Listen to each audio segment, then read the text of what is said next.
خودم میبودم، ولی خب بالاخره دیگه نمیشه. ابی بخون. یکی از آهنگایی که گوش عزیز خونده و من بسیار دوست می‌دارم باز ترانه است از ایرج جنتی عطایی و ملودی بسیار قشنگی از زنده یاد بانوجان. اینو من خیلی اینو یکی دو تا آهنگ دیگه است که من خیلی دوست داشتم، خودم خواننده اصلیش بودم، ولی خب الان فرقی هم باشم برام فرق نمی‌کنه، ولی اینکه به هر حال دوست دارم این آهنگ رو. براتون این آهنگ زیبا رو بخونم، امیدوارم دوست داشته باشید.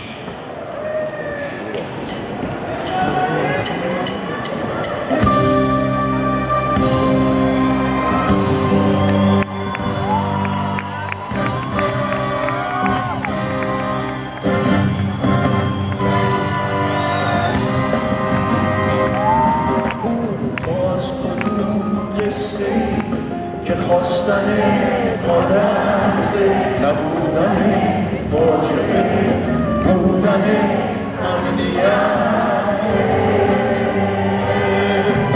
تو از کدوم سرزمین، تو از کدوم هوایی که از قبیله من یه آسمون جدایی.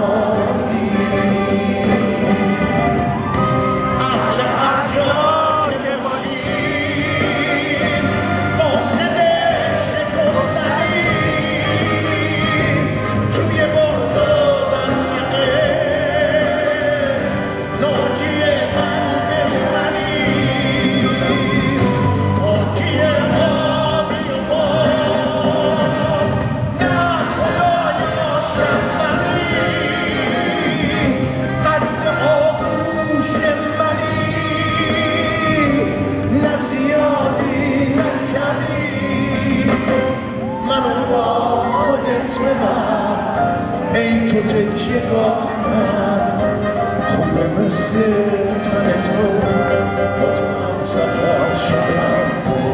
منو با خودت ببر، من به رفتن قانعم، خواستنی هرچی که هست تو بخوای من برم.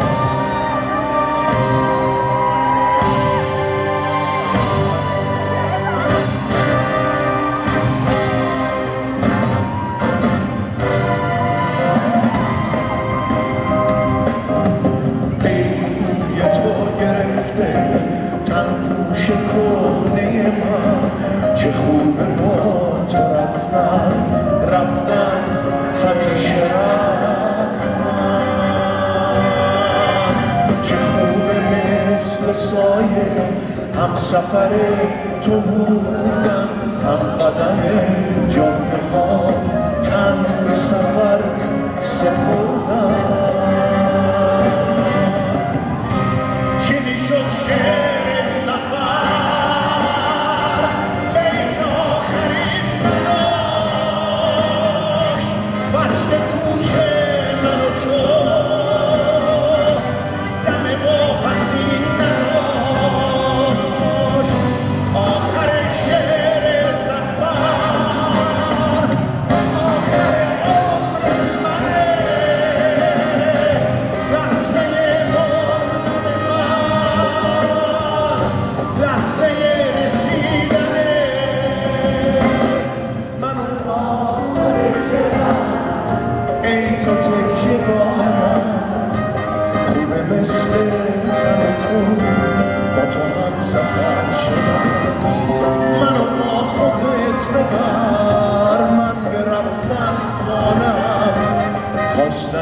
هرچی که هست تو بخوای من دارم، منو با خودت ببر، منو با خودت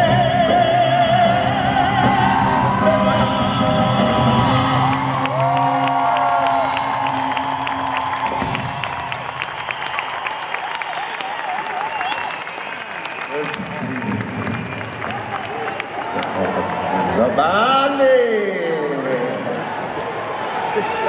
خب حالا